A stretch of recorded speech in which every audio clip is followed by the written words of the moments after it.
candidate, by the way. It's 5 after. I think something fuckery. Okay. See, Alan, you're famous. Okay. All right. I want to thank you all for coming tonight. I'm Jane Rosenblum. I'm the co-president with Debbie Cohn, who you just heard speak, of the Chesed chapter. And I would just want you to please put your name in the chat and when with your where you're from, so we can put the two together. Because some of you are going to have the wrong names on your screen. Okay. Tonight we have a very good speaker who I heard and kept all her information 3 years ago. Her name is Dr. Annette. Yeah. Can you all mute yourself, or I can mute you? We can mute everybody, Okay, I'm but gonna mute everybody at the moment. Okay. Calling. Not letting them. Okay. You can unmute yourself, but I'm asking you to stay muted. Okay.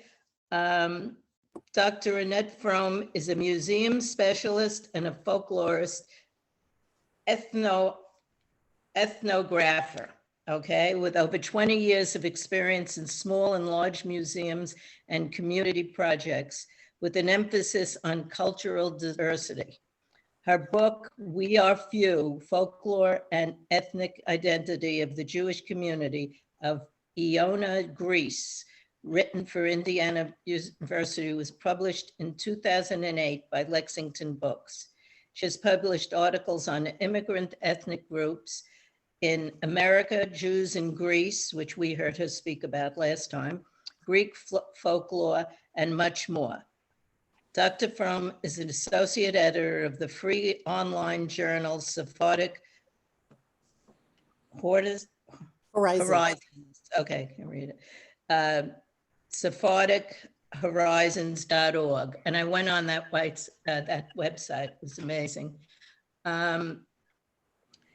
She's going to speak to us tonight about the Hispanic culture in exile, Sephardic Jewish life in the Ottoman Balkans. Okay, and it'll be an illustrated presentation which will trace the Iberian origins of the Sephardic Jews of Greece and Turkey. And she will also discuss the remnants of Spanish culture and their traditions and customs. Okay, I'll turn it over now to Dr. Fromm. Okay, and thank you so much. Last time you had a schlep from Miami, this time you didn't, so. Right. Well, I wish I could.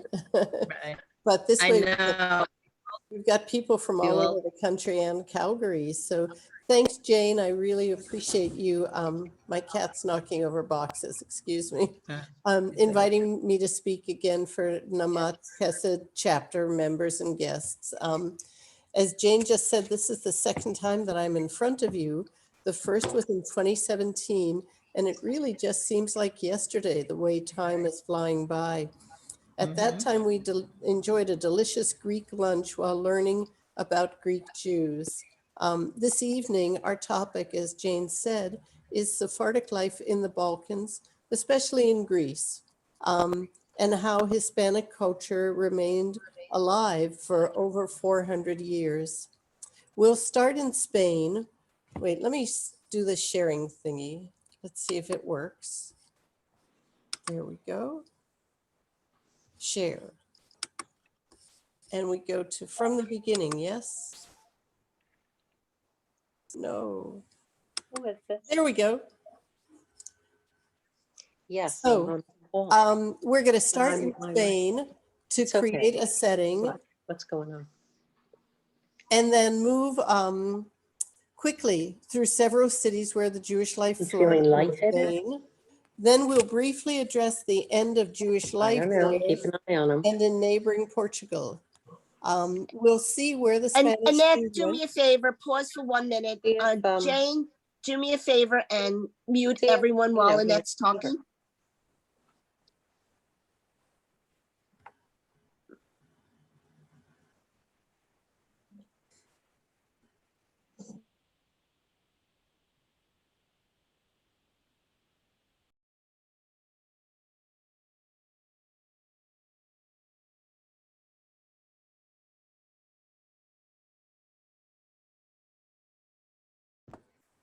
Okay, unmute yourself. I think I just did that. Yeah, good.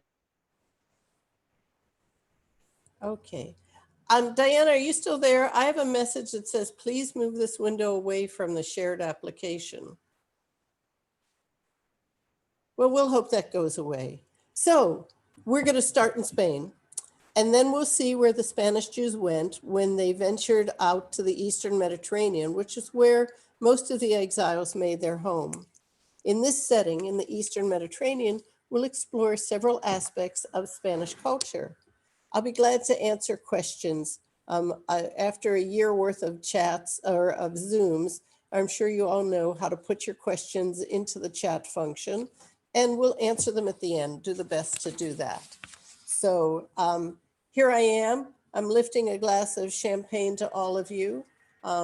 Jane mentioned my book on my work in a smaller community in Greece that we really won't be talking about. Okay. There we go. Just to give you some background, this is my mother, Molly Fromm, with her father, Joseph Bacola. My mother's parents were immigrants from Greece, from the city of Ioannina to New York City. We were not raised in the city. We were raised further west. But just to let you know, this is part of my heritage. So, as probably all of you know, Sephardi means Spanish or Hispanic, from the word Sepharad in Hebrew, and it describes the Jews and the Jewish community that traces its origins to the Iberian Peninsula. Now, Sephardic also today is used for all sorts of other meanings. We're talking about the Jews. I'm pointing at the map. I'm not in the classroom here. From the Iberian Peninsula. Jews have lived in Spain since the Roman times at least. The period of Moorish Spain from about 700 to the end of the 15th century has been considered the golden age of Spain. It's been called convivencia. It was indeed actually a bit tarnished because of the harsh life that the Jews lived under. It wasn't so wonderful, but it was pretty good. This golden age ended with the Reconquista. That's the gradual return of the Catholic rule starting in the 12th century, when the Catholics, again, I'm pointing at the map, took over Spain, the peninsula. 1391 was actually a turning point for the Jews in Spain. Persecution led to the first of many forced conversions and to the creation of what's called new Christians. New Christians were those Jews who converted to Catholicism instead of dying. The dilemma with new Christians was some of them were actually Christians and devout and accepted that. Others were secretly practicing their Judaism. And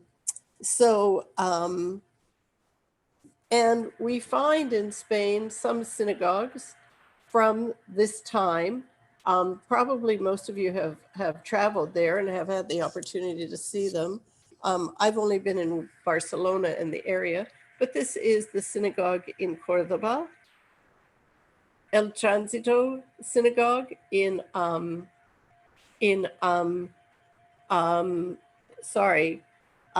Toledo.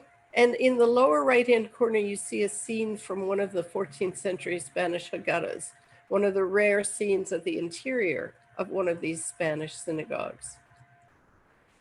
Again in Toledo, the Jewish quarter and the synagogue of Santa Maria la Blanca. You realize all of these synagogues turned into churches. In Seville and also Girona. Girona is near Barcelona and very famous for their Jewish quarter. So in 1492, well, actually in 1478, the Inquisition was established in Spain, and the fear of the Inquisition was these new Christians, those people who were secretly practicing Judaism.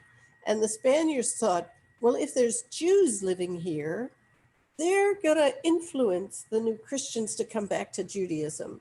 In other words, Judaizing. And that was one of the main concerns with the Inquisition and the reason to expel the Jews so they wouldn't influence the people who had chosen to become Christian. By 1492, we know that the Jews were expelled with this Alhambra decree that was the Edict of Expulsion, March 31st, 1492. And it demanded that the Jews leave by July 31st, 1492, which was one day before Tisha B'Av, very significant for us. Now in Portugal, so by August 1st, 1492, all of the practicing Jews were supposed to be gone from Spain.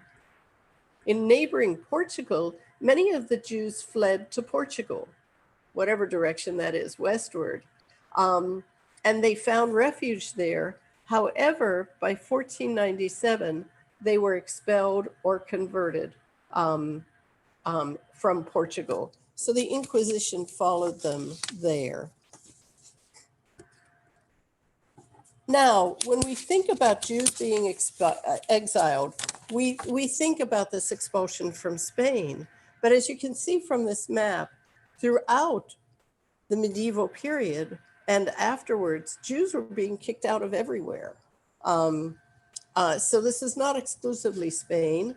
The Spanish was more heinous and terrible and more well-known and greater numbers. So where did the Jews go? We can see from this map to Portugal, and from there to the Americas, northward to Amsterdam, and that's a different story. We'll take a detour there. South into North Africa, where there already were indigenous Jewish communities, and they remain distinct, these two communities. Then into France, to Italy, through the Mediterranean. Our detour to Amsterdam, and again, I feel that many of you who are on the other side of this screen from me have been to Amsterdam and perhaps been to the Spanish and Portuguese synagogue there. Actually, this is an interior image of it. Actually, the Spanish and Portuguese Jews, predominantly Portuguese Jews that went to Amsterdam were predominantly conversos. They were new Christians who returned to Judaism when they came to the Low Countries where they could be Jews. And in the Netherlands and in Great Britain where they went to, they were referred to as Portuguese, not as Spanish. So let's go back to the Eastern Mediterranean. The Ottoman Empire ruled supreme, and Sultan Bayezid II is to have said, oh, how crazy the Spaniards are. We can use the Jews. And he invited the Jews to his cities. Now, the Ottoman Empire had several operating situations. One was called dhimmi, D-H-I-M-M-I, and dhimmi were non-Muslims. These were Christians, Jews, anyone else who was not a Muslim. They were autonomous. They had their own organization, and they were pretty okay as long as they paid their taxes to the Sultan. The second situation in the Ottoman Empire is, I think it said Surgun, S-U-R-G-U-N. And that was a policy that the pashas had, the rulers had, of moving populations. We saw this in the Stalin period, where the Russians moved people all over the Soviet Union. But the Ottomans would move populations in order to break up populations so there wouldn't be revolutions against them. So when the Jews came, there were empty spaces, actually in cities, that they could fill and fit in. So where did they go? And you see red circles here: Istanbul, Constantinople, the capital of the Ottoman Empire; Izmir on the Mediterranean Sea, also known as Smyrna; the island of Rhodes; Thessaloniki or Salonika in Ottoman Greece; and Sarajevo in, sorry about that, in what is not today Bosnia. We all used to call it Yugoslavia. Today it's Bosnia. And you see a tiny circle, I don't know why it shrank, on Yanina, and we'll find out what was going on there. Of course, Jews went in many other places. Another map of Greece for you all. In Greece, actually, there were historic Jews there from antiquity. And we have archaeological evidence to tell us this, as well as written documents, responsa, church documents, and so forth. So in the ancient agora, or market, that's just below the Acropolis in Athens, there's this menorah carved in a piece of marble. It's very interesting, you guys. We all know of the six-pointed star, the Star of David, as being a Jewish symbol. And yet in archaeological evidence around the Mediterranean and what is Israel today, you don't find that. It's a much more recent symbol. You find the menorah, the lulav and etrog, you find the shofar as the symbols of Judaism. You see in the island of Delos on your right, a throne of Moses from the synagogue, what has been identified as a synagogue there. This is from Corinth. A capital with, again, the menorah showing, these being an implement that was in the ancient temple. Now, in the Ottoman Empire, there's all sorts of documentation of the Jews. Here we see a delegation in a miniature, and the guys with the pointed hats are Jews. From the 16th century, Jewish merchants and a lady documented. From the 18th century, again, a very lovely lady and a Jewish man. Here we are in the Jewish quarter of Constantinople. And if you've been to Constantinople, the tower with the flag is the Tower of Galata, which was partly a Jewish neighborhood. There's a synagogue right near there. This is the interior from 1877 of one of the many synagogues in Istanbul, where the Jews established themselves. This is in Bosnia, images of Jews in Bosnia, in Sarajevo. And now we're going to go to Greece and look at Rhodes, Salonika, and at Yanina. Now in Greece, what do we have? As I already said to you, there were Jews there in antiquity. So when the Spanish Jews came, the Jews were there already, who weren't Spanish Jews. And they are today called Romaniot Jews. People, and this term gets all sorts of interpretation. My interpretation is it's from the Holy Roman Empire or Byzantium, Romaniot, Holy Roman Empire. And the Greek Christians and Greek Jews say, we are Rumyi, meaning Byzantine, Holy Roman Empire. The Sephardic Jews who came, who the Romaniot Jews welcomed, came from Spain, as we've just discussed. This is just to let you know Yanina, which is the primary Romaniot. How do we distinguish them? Is that the Romaniot Jews spoke Greek, and the Spanish Jews, the Sephardic Jews, brought with them Judeo-Spanish or Ladino. And in the few cities where the Sephardic Jews didn't outnumber the local Jews, they maintained speaking Greek and never had the Spanish culture. So that's the case here in Yanina. And you can see this is an Ottoman city. There's a mosque. Rhodes, again, many of you might have been on a cruise and stopped at Rhodes, found the amazing synagogue there. This is the square of the Plaza of the Martyrs, recalling the Holocaust.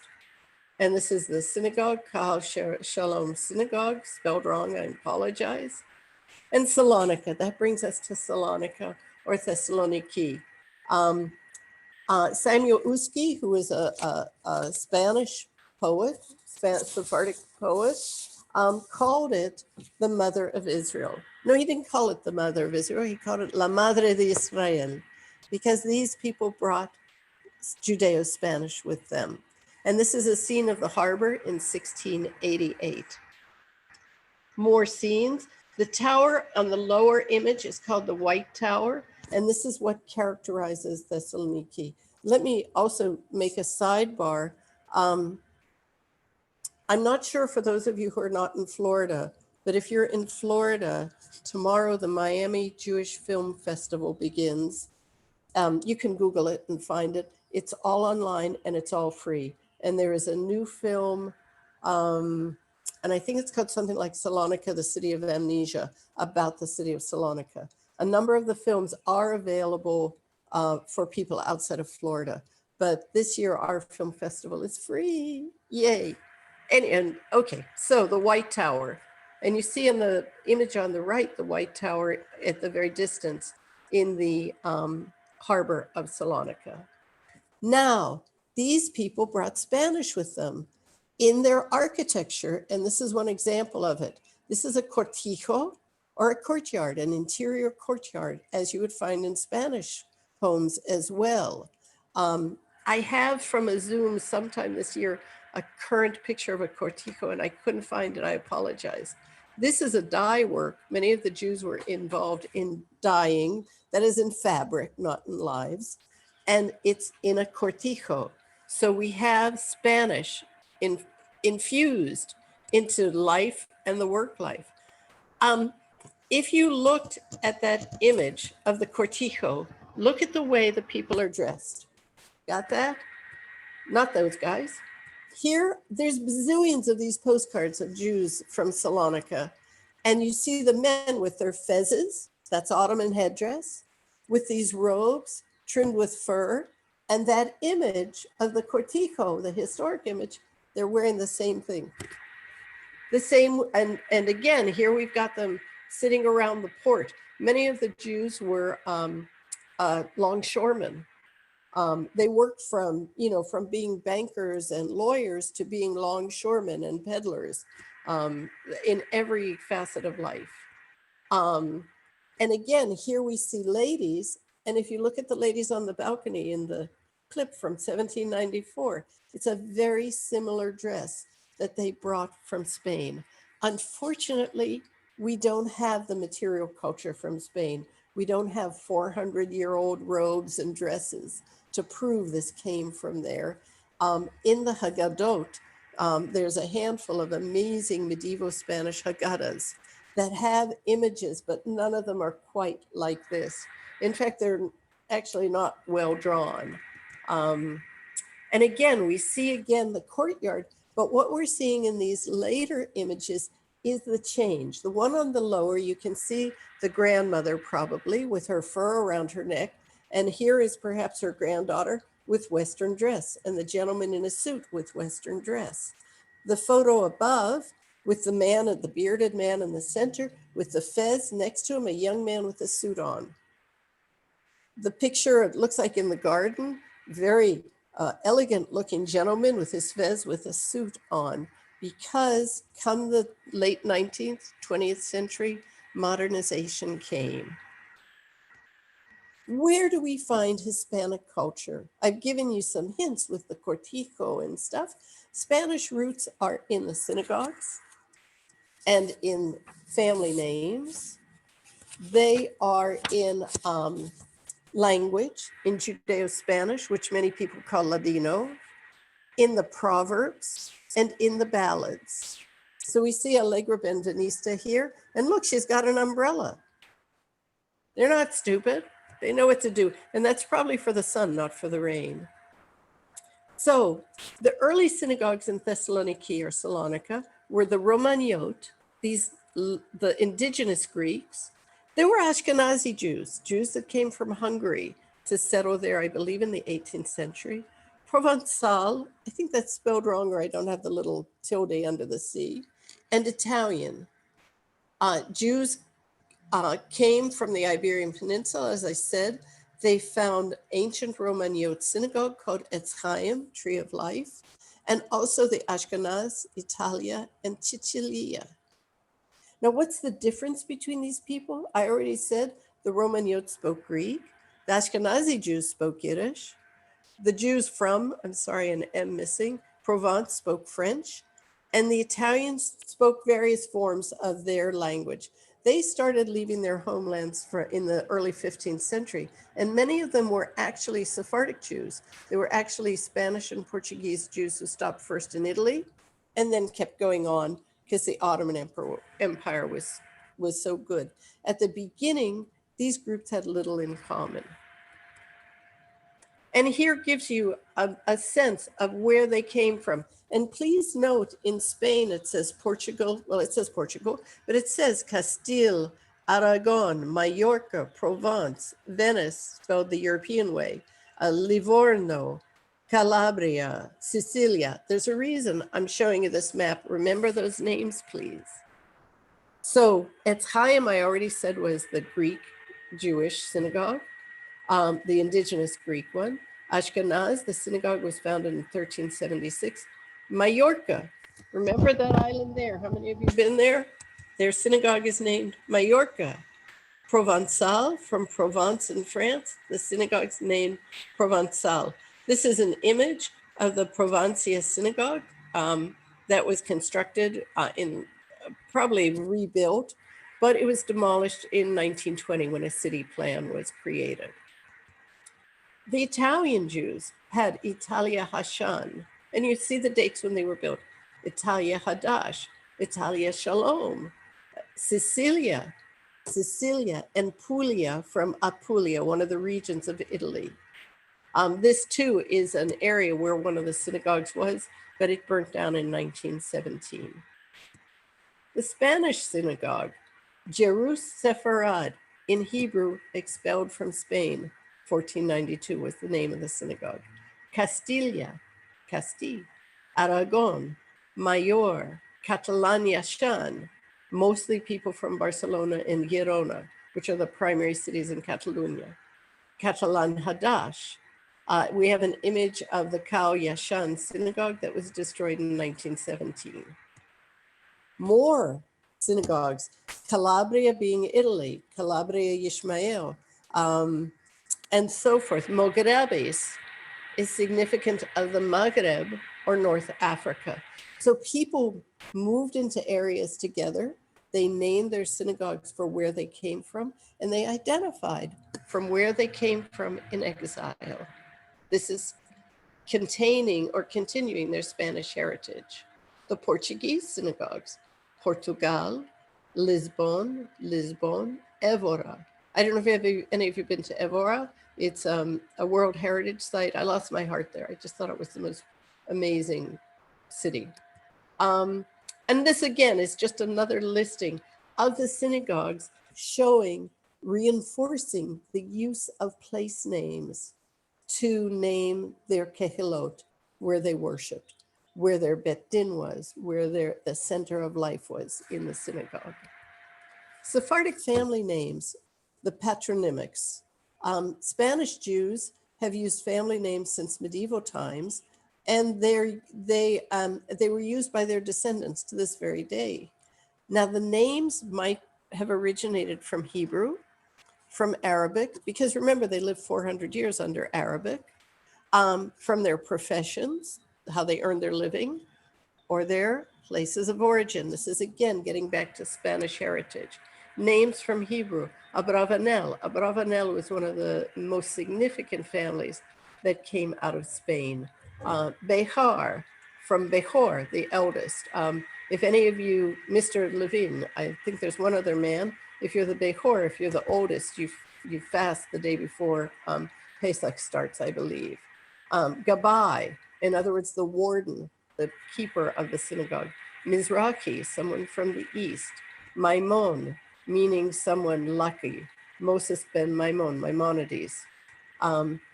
Arabic names that Sephardic Jews had. Abikassis, from Av, meaning father, Kasas, a storyteller. Abulafia, Ben Ezra, the son of Ezra. Ben Sakin, related to occupations. Al-Hadef, which comes from Spanish or Moorish origin for a weaver. Cabrera, if you've eaten Mexican food, you might have had cabrito or goat, someone who was a goat herd. Melamed, from Hebrew, for a teacher. Places of origin. Here we have the Spanish continuity, the Spanish heritage. continued in names. The Leon, from Leon, where Castile was. Soriano, from northern Spain. Silva or Silvera, from Galicia. Toledano, from Toledo. So we have Spanish heritage preserved in names. Countries, Franco is a frequently named family name among Sephardi, meaning someone from France, and Sarfate or Sarfate, Hebrew for Frenchman. Rosa Eskenazi was a very famous Jewish Greek singer from Salonika and Istanbul, and her last name was Eskenazi, meaning German heritage. Who knows when or what, but it's a frequent name also. Language. I pointed out the cortijo, and it's called cortijo. So we see the language preserves the Spanish heritage, Judeo-Spanish language or Ladino. Printing. Printing is really pretty important. The proverbs or refranes and the romances or ballads. So Judeo-Spanish.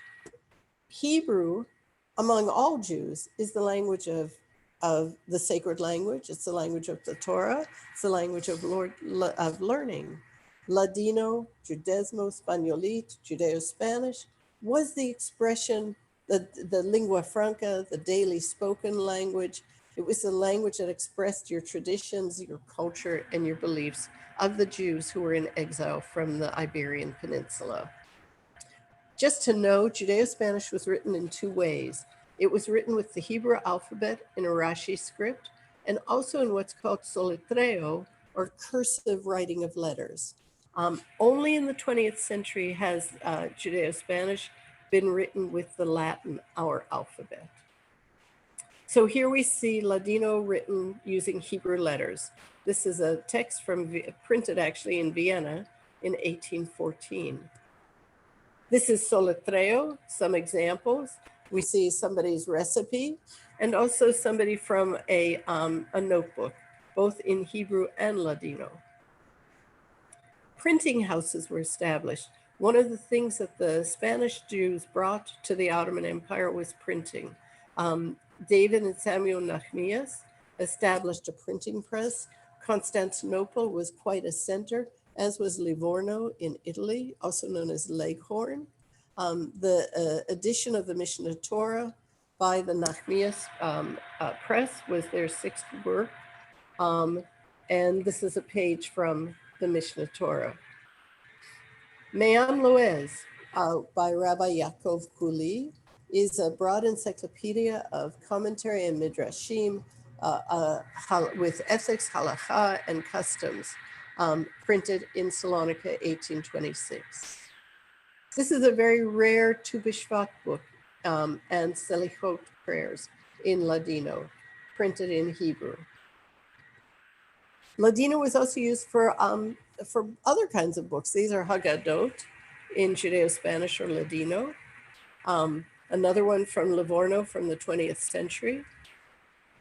I think the images are just too much fun.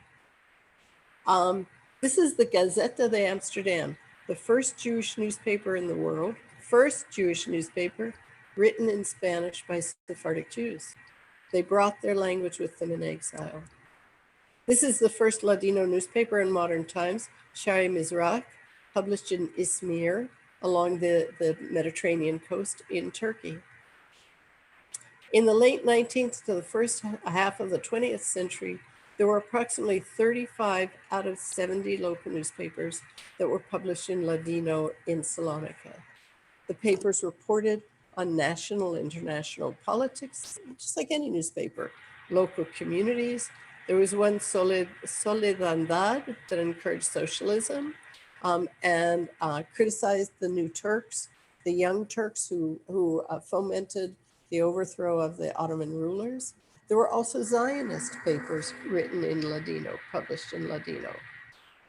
This is La Epoca, the longest running paper published from 1875 to 1911, which encouraged the Jewish community to learn Turkish and become more involved in local life.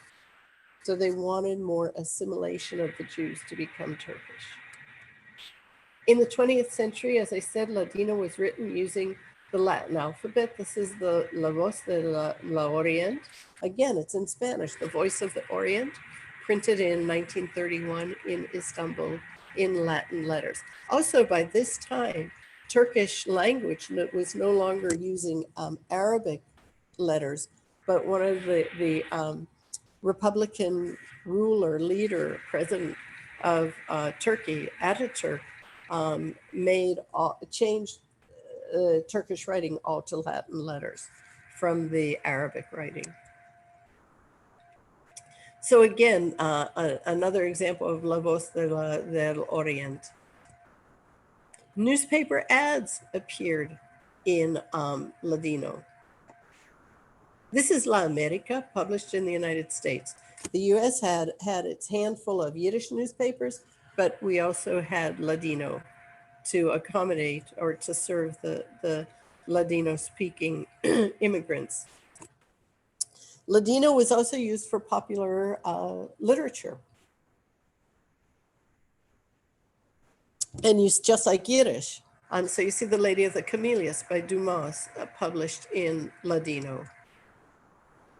This was a 4-language dictionary. Upper left is French.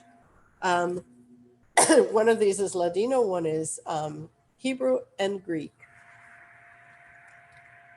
This is a guide for Sephardic immigrants in America, published in Ladino, 1916. Again, something to help the immigrants. Conversational phrases in Ladino, English, with English translated into Rashi and Yiddish, published in 1916. Method of how to learn to read and write Spanish, Hebrew, or in English. Again, to help the immigrants to the Americas. This was a Judeo-Spanish dictionary, syllabary, published in Constantinople in 1908. And some of the teachings in this book had morals. It's written in Hebrew letters, but it's Spanish. La mañana, and I have this thing here. I'm sorry, I have a message in the middle. Oops, go back. A lesson on the bottom says, El mentiroso no es nunca creído. Nobody believes a liar. Proverbs, refranes. We all grew up with proverbs. When I was teaching at the university and I would say some proverbial phrase, you know, apple a day keeps the doctor away or whatever, my students would look at me cross-eyed. And these are graduate students, and it's not part of our daily speech anymore as it used to be. But proverbs express wisdom, values, outlook, and spirit with a very memorable turn of phrase. So we have below here, en tus apuros y afranes, toma consejo de los refranes. In your hardships and toil, take counsel from proverbs. This itself is a proverb telling you, listen to the proverbs. Proverbial life advice was usually conservative. In other words, they were traditional values that didn't move ahead. Los peces grandes comen peces chicos. We all know this. Big fish eat small fish. Proverbs pass on and reinforce values and identity. Buen corazón hace buen carácter. A good heart makes for a good character. Haz bien y no mires con quién. Do good and don't care about anybody else. Hace no agradecer. Do and don't brag. Quien con perros se acuesta, con pulgas se levanta. Those who sleeps with a dog gets up with the fleas. Yes. It's a story boiled down. Pero que ladra no muerde. A barking dog doesn't bite. You know, that dog's bark is bigger than his bite. There's many ways to say that. Some of them have biblical texts as well. No viene la hora del Dios, no cae la hoja del árbol. Without God's decree, not a leaf falls from a tree. Si Moses murió, Adonai quedó.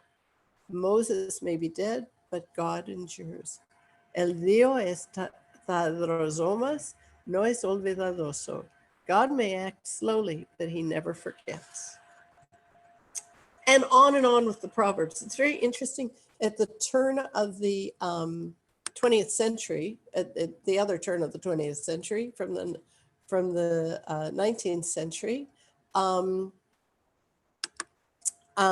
there were a number of Spanish language scholars, philologists, who discovered these proverbs. And in the philological journals of the 1890s to the 1920s, you'll find collections of these. Cynthia Cruz was one of the majors. She collected in Sarajevo, or in either Sarajevo or Monastir, both of them in what was Yugoslavia. And there's just collection after collection of these proverbs because they were so surprised to find Spanish in this out of the way part of the world. How could that be? Because it was maintained. And more, mira madre, toma la hija. Look at the mother and take the daughter.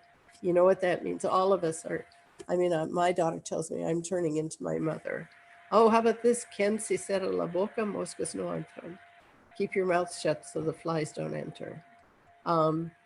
Spanish language was the vernacular spoken at home. And as you could see, there were just tons of proverbs. There were also music. Morenica, and I'm going to stop this share. And if we're lucky, we'll start another one. There it is. Oh, share. There's so many steps. Nope, that didn't do it. We're going to try it one more time because I tried to have this.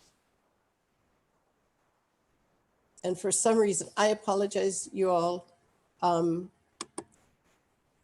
I think since you're recording this, you guys will have the PowerPoint and you can pull up and share these YouTubes. There is a growing interest in the Sephardic songs.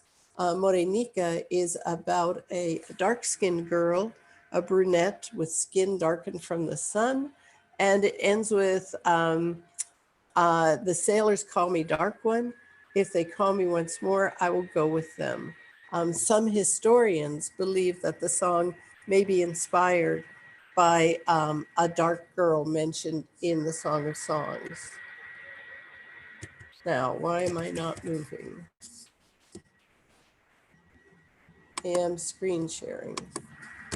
There we go. And so I got some nice wedding pictures because it's about a girl getting married. Duerme, duerme, a traditional lullaby, also a very beautiful lullaby. This was sung by Flori Jagoda. Flori Jagoda was an immigrant from Sarajevo. Many, you all might be familiar with her. She just passed away a few weeks ago, unfortunately, but she brought to life this genre of music, the Judeo-Spanish music. When the King Nimrod, Cuando el King Nimrod, is another very, very famous, well-known song in Judeo-Spanish. So I've taken you on a trip from the Iberian Peninsula to the Mediterranean, a detour to Amsterdam. We've learned how in the exile, these people, through their naming of their congregations, their kehilot, through their names, their family names, through their language, brought Spain with them. Now you might be asking, as I was finishing, I thought, I can't just stop it there. You might be asking what happened to it, or did anything happen to it? And I put 3 major milestones in the entire Ottoman Empire, but we're seeing Salonika. One was the Allianz School, the Allianz Israélite Universelle, which was a French Jewish philanthropic organization, which among other things established schools in much of the Jewish world. There was Allianz in the Pale, in Russia itself, and in Buenos Aires, in Argentina, and in the Ottoman Empire, North Africa also. So what? What does that have to do with change? They brought French language and they brought modernization. And children, I mean, just like immigrants coming to a new country where you learn a new language, and the children are discouraged from many children are discouraged from speaking the language of their parents. The Allianz wanted the children to Gallicize, to become French in thought and practice. A second major event in Salonika was a fire, a great fire, and in 1917, and most of what burnt were the Jewish communities. Most of those were the poor Jewish communities, and people were left homeless. People were left jobless. People started emigrating. And actually from the start of the 20th century through 1924, when the doors closed, that was one of the closing door dates, many thousands of Jews from the Ottoman Empire, from Greece, from this whole region, came to the Americas. The third milestone and the most disastrous was the Holocaust, where Greece lost, it said 98% of their Jews per capita, which is the highest per capita number. It's not the highest number per se, but when you look at the percentage of Jews, it was late in the war. They really didn't know what was happening, or they ignored it. And unfortunately, we lost much of them. If we're looking at Spanish heritage, something that I didn't mention is that when the Jews left Spain, they couldn't take the Torahs, they couldn't take the Judaica, the things of value, but they took books. And we don't know what libraries in Salonika were lost that dated back to the 15th century, because the Germans destroyed everything. But it's not a blank screen, folks. That's what we see. There's something there. Let's stay on the blank screen. One thing that has happened today, about 130,000 people around the world, in Israel, in Greece, in South America, in South Florida, for us South Floridalites, speak Judeo-Spanish. The University of Washington, you might have noticed some of the images of the printed material came from the University of Washington in Seattle, and several other universities around the world are working to preserve Judeo-Spanish. Why the University of Seattle? Seattle is one of the, or the University of Washington, Seattle is one of the locuses that Sephardic Jews coming in the early part of the 20th century went to.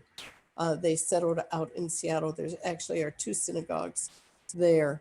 And they are promoting the preservation, not just the preservation, but also the learning of Judeo-Spanish.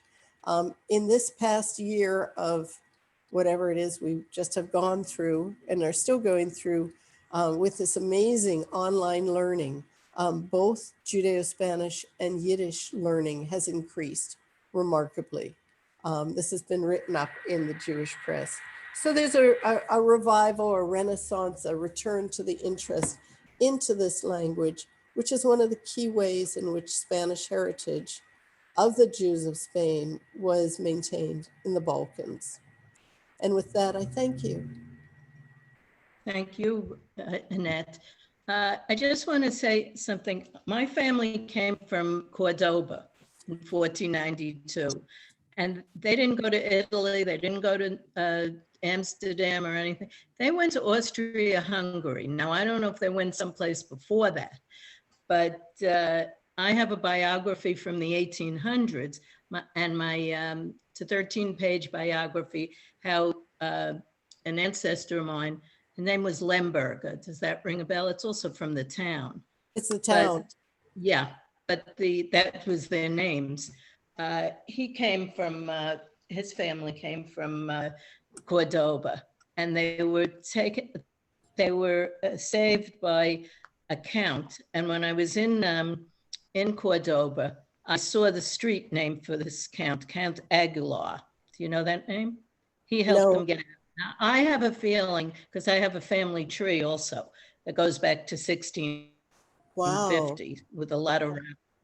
It's amazing. I'll have to show it to you one day. I would- It's in I would love to calligraphy. see It's it. bigger than the biggest screen that we And would and have. I'd love to read the account.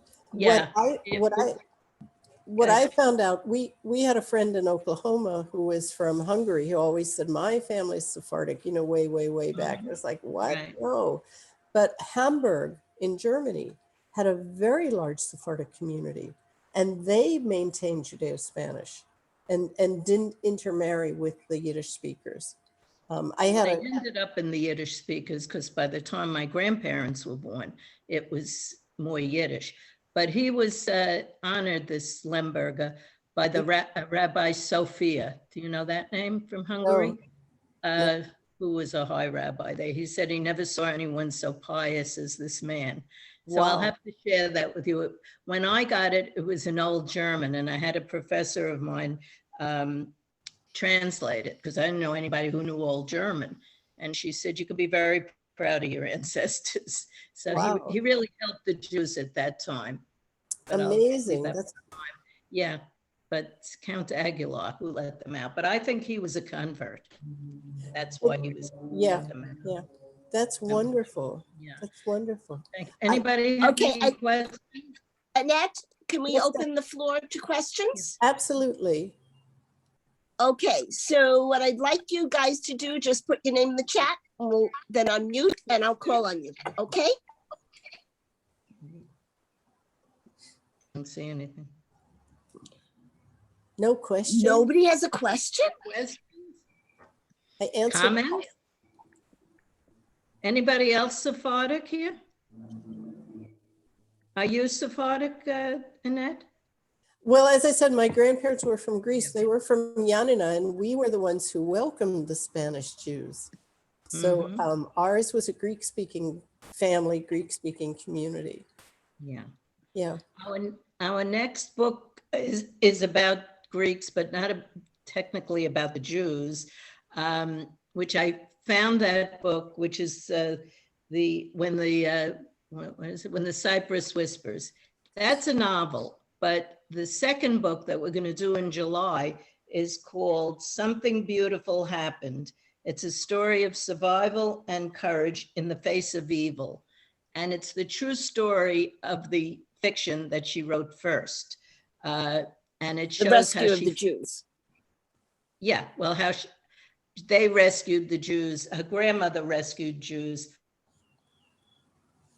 on their small island in Greece. And she looked up how to find them in Israel. And she found the children and grandchildren of this tailor who was there. Of course, he was gone by then, but it's an amazing story. There's a little catch to it, but I won't tell everybody what it is because you got to read Okay, the let book. me just read some of the comments.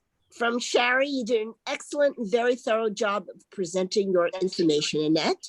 Thank And you. Yvonne shared with everyone, my husband's family comes from Izmir, Turkey, and they migrated to Uruguay in South America. Wow. Wow. And when did they come to America? You got to unmute, Yvonne. Where is she? Yvonne? Where is she? Yvonne, unmute. Oh, Okay, she did. Okay, Yes, now no? you can talk, Oh, yes, Yvonne. perfect, yes. Yes, my husband's family is coming from Turkey, from Izmir in Turkey. So they immigrate to Uruguay. Can't hear you. She's muted. Okay, now? Yeah. Yes, yes, I was telling, my husband's family is coming from Izmir in Turkey. So they immigrate to Uruguay, Montevideo, Uruguay in the early 1900s.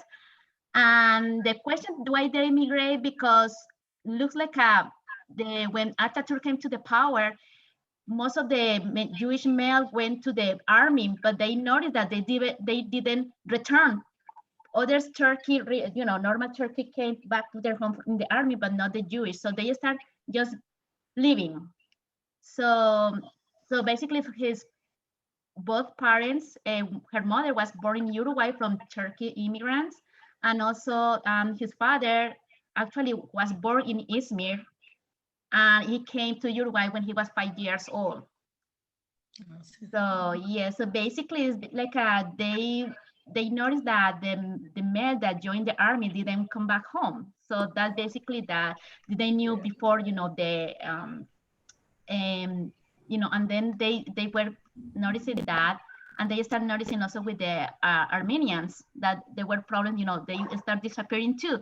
So they get just, you know, terrified at that, and they start emigrating. So basically his last name is Baron, and her mother is his father is Baron because they were cousins.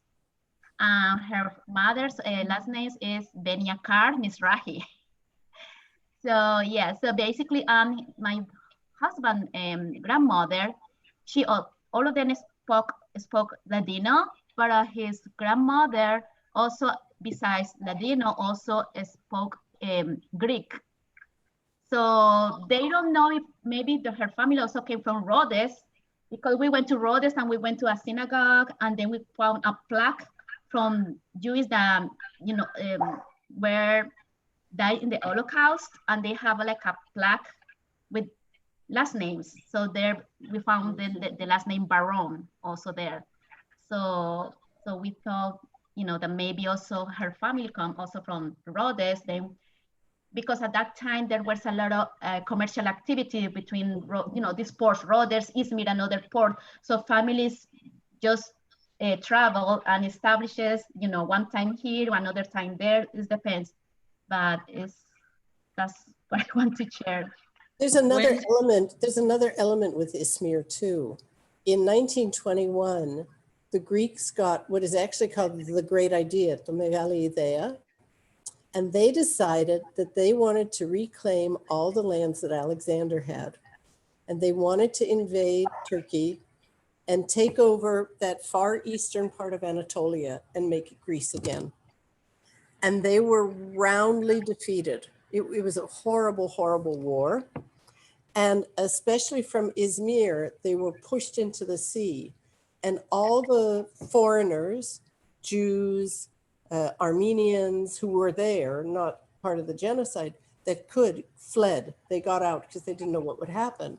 At the conclusion of the Great Idea, the Greeks and the Turks did an exchange of population, because there were Greeks living all over Turkey, especially in the area around Constantinople and in rural areas. And they were sent into Greece, and the Turks, because remember this was Ottoman Empire living in Greece, were sent back to Turkey. And that's also an element that upset the Jewish community of Salonika, because there were all these Turkish Greeks, the Pondis, who came into Salonika. They had a similar economic basis and competition and stuff. But that could also have been one of the reasons why your husband's family left, because of this Greek travesty. And it was really an act of aggression. And there is a book called Birds Without Wing. It's a huge, thick book, and it takes a while to get into it. It's a novel about that period, and it's one of the best books I've ever read. But that's amazing that your family, and to go to Uruguay, of all places, that's too cool. And I see Estelle Dunn's family, both sides were from Istanbul, and the last name was Venezia. So guess where they must have come from? That's what they did, yeah. Thank you. That's really cool to know. Okay. Any other comments or questions? I don't see, okay. Oh, Venezia. I don't know who she is. Okay. Well, okay, I guess, is that it? Debbie, you have anything to say?